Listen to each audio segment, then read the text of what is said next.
friends, Mascha here. Thank you for stopping by and welcome to my channel. In today's video, I'm coming to share with you my top 10 pip-style tarot decks. And the decks that I have in front of me are not my usual beloved historic tarots, but rather contemporary pip decks. Yes, very unusual for me, a shocker really.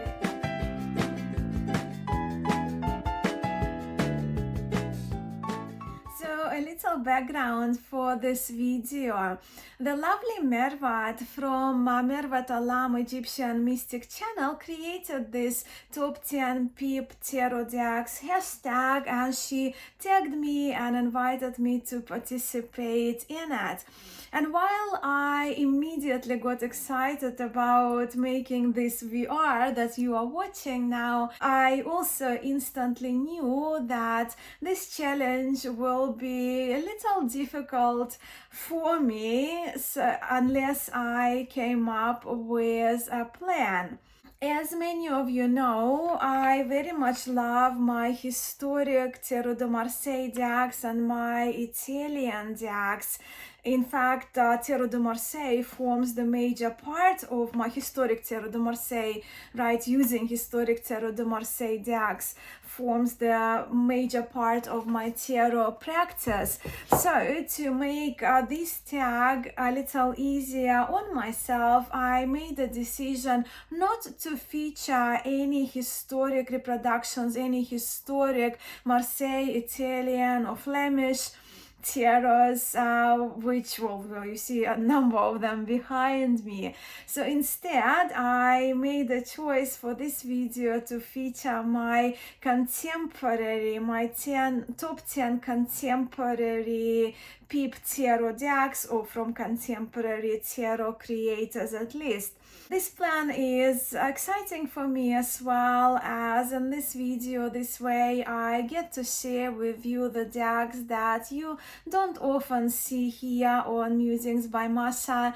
But yes, this video is about my top 10 contemporary pip-style decks, the last 5 of which I will be ranking from the 5th place to the 1st place, with the last deck featured in my video being my most favorite of them all. I hope you enjoy. Let me begin with this adorable one. This tarot is the medieval cat tarot with the illustrations by Lauren Steng, and this tarot is published mass market by US Games. I got this tarot as a commemoration gift, if you will, to myself when we adopted my kitten Soli at the end of December last year. So I mentioned this tarot before on my channel, and I informally refer to this deck as the faces of Soli, as the cards in this tarot feature the faces of pretty much one light peach, light cream cat throughout the deck.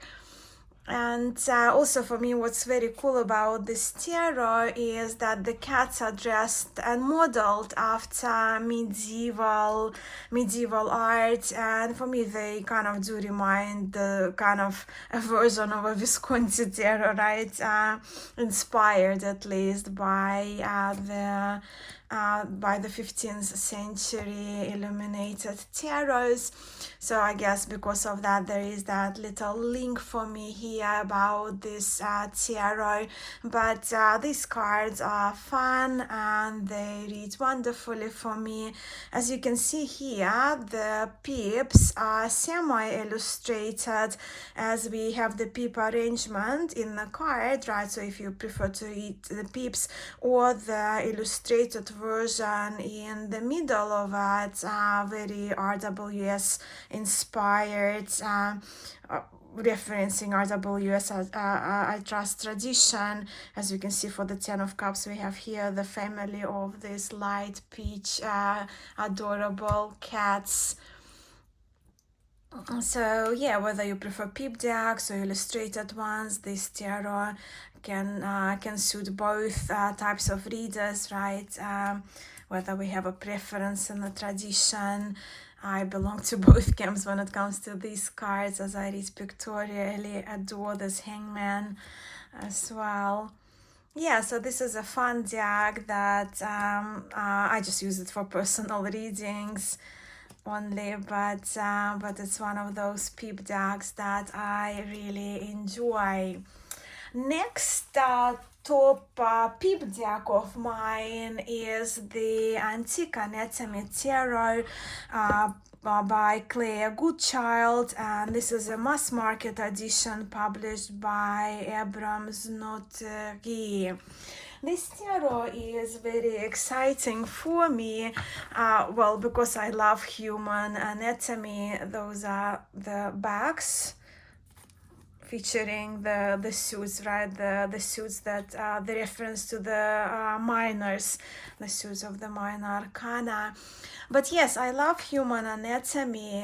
When I only started practicing yoga back in 2006 and did my first couple of yoga teacher trainings later, I was not that interested in human anatomy, but only in the spiritual prospects of yoga practice. But then I was so fortunate to have met two yoga teachers who instilled into me the love of human anatomy and linked it to the spiritual aspects of yoga practice too. One of those teachers has become a great mentor of mine as the friend and a friend. As for anatomy, my fascination lies with bones especially, but muscles too, and how, like on the Emperor card, right, so we see the bones, the rib cage, the spine, but also we see those muscles, right, the quads especially exposed for, I guess, the strength, the strong legs of the Emperor.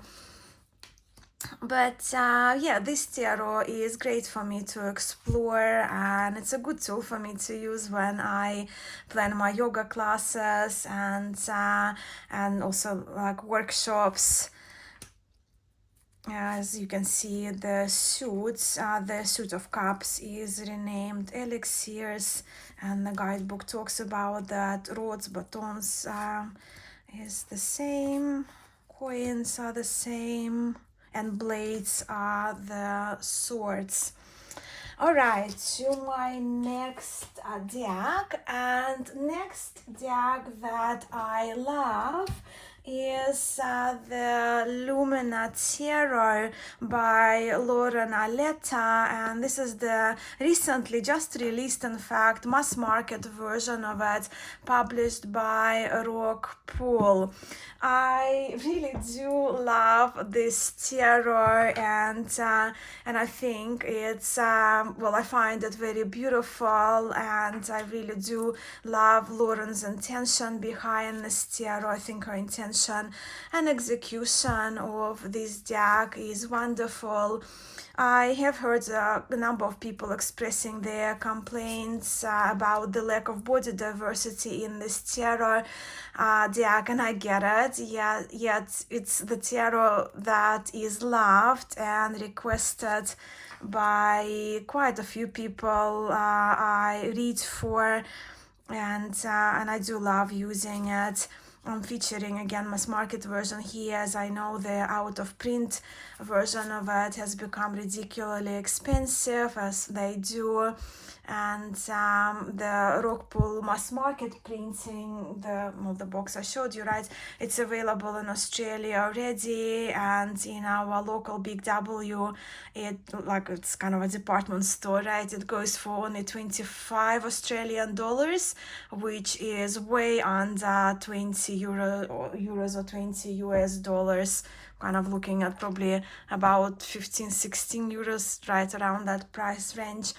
But yeah, so it's pip deck, or pipish at least, as well, in Suit of Pentacles we do see a number of bears, right, and bees, but we do see the pips as well, but just kind of some additional illustrations in the cards. Yeah, once again, Four of Pentacles. So it's not the traditional arrangement of pips as we see in Marseille Tarot, but still it's a pip deck with some added cues for us to draw from. And those are the backs of the mass market version, and it's also gilded in this kind of holographic, if you will, silver gilding. And then I have a Japanese pip style tarot deck I absolutely adore for its beauty and vibrancy. And this is the Ukiyo-e Tarot by Koji Furuta, and it's also published by US Games. So far, all the decks I featured are available mass market now. Yeah, those are the absolutely gorgeous bags, so I love them very much. And yes, so this tarot named Ukiyo-e Tarot, right? So it's named after the Japanese woodblock style called, well, Ukiyo-e. And I love this tarot a lot. I feel like I need to use it more, which I will. I am off to Japan next month, so this tarot is coming with me. I do have 3 Japanese themed tarot contenders I'm considering taking with me on my trip, and the Ukiyo-e Tarot is a strong candidate. I think this tarot is actually quite underrated because it's really, even though the little white book that comes in the box is only tiny little white book by US Games, it's actually quite informative as well, considering. But yeah, so this tarot is that hidden underrated gem, if you will, in my view, and a must for those of us who are interested or who love Japanese culture. Also here, as you can see, the suits are not arranged in the historic traditional order of pip-style decks, right? But we do see here swords. We have the addition of the spade, like playing card references for the minor arcana cards, like clubs here for the batons, diamonds for the suit of coins, and the coins of course are done in that Japanese style with that square hole, and the cups are replaced with rice bowls, and of course here is that reference to the suit of hearts. The Empress is one of my favorite cards in the deck as well. So Ukiyo-e Tarot, I absolutely love it. And then next pip deck I have here to share with you that I love is the Buddha Tarot by Robert M. Place, and this is the in-print version by Shifa Publishing, and this version comes with the Scala book, which is an amazing large book going to 288 pages. I keep this version of Buddha Tarot in this beautiful handmade pouch by my friend Anne, and it's lined in Japanese silk, and I think it matches the colors of the cards and the backs quite lovely with this floral design. I do have the out-of-print version of this tarot by Llewellyn Publishing too, but in my videos, wherever I can, I try to feature the decks that are in print and that are easy to access. And yeah, so this deck I think is phenomenal, and so is the guidebook, which expands and explains the basics of the Buddhist philosophy really well, given the knowledge and the skills of Robert M. Place. Buddhist philosophy plays an important role in my spiritual practice, so this tarot is very much up my alley. The suits here are renamed, of course, to match the Buddhist philosophy. So for the suit of cups, we are here with the suit of lotuses, then we have suit of vajras, suit of double vajras, and suit of jewels.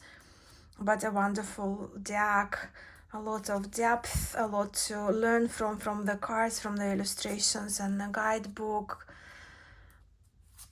And so those renamed suits may feel a little confusing, right, in the beginning, but the guidebook again covers them so very well. And now we have reached my top 5 contemporary pip decks, which I will do my best to rank actually. Right, the 5th place goes to the Trionfi della Luna by Patrick Valenza, and this is the paradoxical rose version of his Marseille style Trionfi della Luna. And this is the version that is my favorite. In fact, this is my favorite deck out of everything that Patrick Valenza has done so far. I really do love it. While this tarot is super fun, featuring those whimsical characters, it also has a really great Tarot de Marseille foundation, as in the arrangement of the pip cards and inspiration behind cards of the major arcana and the court cards. It also does have influences from the Rouen Brussels pattern. So I'll just show you those cards. Right, so let's say for the tower, Patrick Valenza offers 2 options, either the lightning, which is very much like a Viville tarot or Brussels Rouen pattern, and Tarot de Marseille pattern as the more kind of more popular version of the tower. The star is again the Flemish or Viville of Flemish influence with the astronomer, and that walking devil with the snakes, maybe an Italian influence, or once again Jacques Viville, or those Rouen Brussels decks. I love the dominance of the muted purples and very pretty pinks to my eyes. I do the sun card as well. I mean, there's so many cards I love in this tarot, all of them really. And when it comes to the contemporary decks in my tarot collection, this one is definitely a forever keeper for me. So you can see the swords are curved, so it's very, it's following that Tarot de Marseille pattern. And I am curious if you, those of you who are still with me here and watching, if you fancy Patrick Valenza's decks, and which would be your go-to, which would be your favorite out of his. They're the backs, which I love, this darker teal, and that's my edging in pink. Alright, now to the 4th place, and the 4th place in my top pip decks has to go to the charming and sweet and very special La Corte dei Tarocchi, illustrated by Anna Maria D'Onofrio, the late Anna Maria D'Onofrio, and published and still continues to be published by Il Minighello. This tarot is printed on super thick but a light art style paper, and they're the backs, and it's not only quality in its production, but this tarot to me is a piece of art in my view. Just look at these sweet charming faces of the characters that we see in this tarot. And if you are learning to count in Italian, or like me need to be reminded not to forget how to count in Italian, it's all here. So otto for 8, right? Otto, due, again otto, I have all the ottos 8, right? 9, 9, 7, 7. Yeah, I really love this. I really love that the numbers are written in Italian as well. And these cards are truly a delight and an honor to have in my tarot library. So this is La Corte dei Tarocchi. And with that, we have reached my top 3, with the 3rd place given to the most delightfully playful and exceptionally cute pip-style tarot by the very talented Zara, sweet Zara, also known as Kitten Chops. They're the kaleidoscopic bags and the gilding, this matte gold gilding. But yeah, Zara, the creator of this tarot, is such a lovely person, and her personality and her own hobbies and personal tastes translate so well into her art. While pip-style tarot is at first glance may seem like an adorable tarot de Marseille to have, well, it truly is an adorable tarot de Marseille to have, but it's also very intelligently executed, respecting the Marseille tarot tradition in the, once again, in the arrangement of pips, as we will see here, the curved swords, the pattern in the suit of cups and batons are crossed. And also Zara introduces the language of flowers as well. As you see, for the cups we have a lot of strawberries here featured, and strawberry flowers. I won't go too deeply in describing this tarot, but I do have an extensive review of this tarot on my channel, where I talk about Zara's favorite historic deck and her inspiration behind many of the cards as well that I noticed. And yeah, again, language of flowers and the coins. But this tarot is another treasured gem of a tarot deck I am so thrilled to have, and I'm so very happy with. Almost at the end, here we are, my friends, with my 2nd place going to a very special tarocchi of mine, the one I would probably grab first with a couple of others if my house was on fire. And this is the Visconti Homage Tarot, handmade by Marco Benedetti. This is the tarot I have mentioned many times since last September, when I got it in Rome from Marco Benedetti's hands, directly from his hands into mine. And while this tarot may seem rather minimalistic, which it is, and simplistic again at first glance, this tarot is very well thought through, extremely intelligently done, and it does rely on Marco Benedetti's incredible knowledge of the tarot, and also with the reliance on the main original tarot traditions. And as you can see, it's done on the most beautiful gold foiling, with some silver foiling featured as well in the cards. I love the celestial here, Diana for the moon, which is inspired by Vachetta tarot. Then we have Venus for the star, a very Visconti inspired Wheel of Fortune.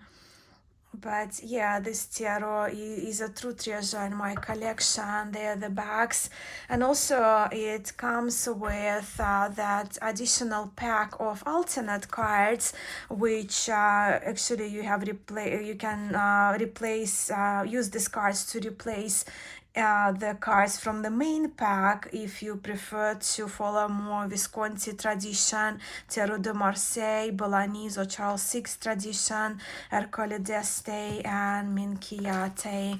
So you can see the alternatives here for the world cards. I think we do have, Emperor alternative straight ahead facing, Emperor facing to the side. Again, alternatives for the celestial cards, for the death, Devil, Moon. Yeah, so it's such an incredible tarot, an absolute delight, an absolute treat, and a treasure that I have in my collection. But now to the first place, my number one, my precious, my forever. And I know a few of you have known that, or at least suspected it from the beginning of this video, where some of you may be a little surprised by, unquestionably, undoubtedly, and wholeheartedly, my first place goes to the Marcella Tarot by Pablo Robledo. This tarot has been to many places around the world with me. This was my second ever Tarot de Marseille deck, and throughout the years, the Marcella Tarot by Pablo Robledo has remained the perfect Marseille tarot for me. While some of you may see this tarot as a historic Marseille in my contemporary Pip favorite video, it really is not historic Marseille tarot puristically, even though Pablo Robledo drew from his knowledge and inspiration from a number of historic Marseille tarots, yet it's his own version of a Marseille tarot, of course, following Marseille tarot tradition respectfully.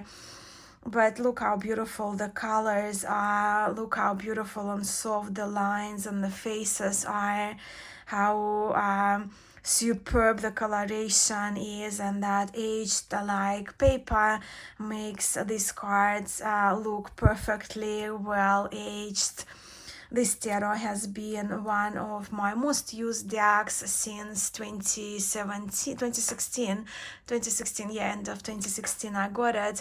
And it's one of my ride or die tarots. It's superb, and yes, it has earned the first spot fair and square in my non-historic Pip style decks. And these are my top 10 contemporary Pip style tarot decks. What are yours? Let's continue this conversation going in the comments below, as I would love to hear from you. I also want to say a special thank you to the wonderful Mervat, who tagged me and invited me to do this video response to her, which I had fun doing. Mervat's original video is linked for you in the description of this video below, along with Mervat's Mervat Alam Egyptian Mystic YouTube channel, which I love. Thank you all so much for spending a part of your day with me today. I hope you enjoyed this video. I am sending much love to you all, and I hope to see you back here on Musings by Mascha very soon.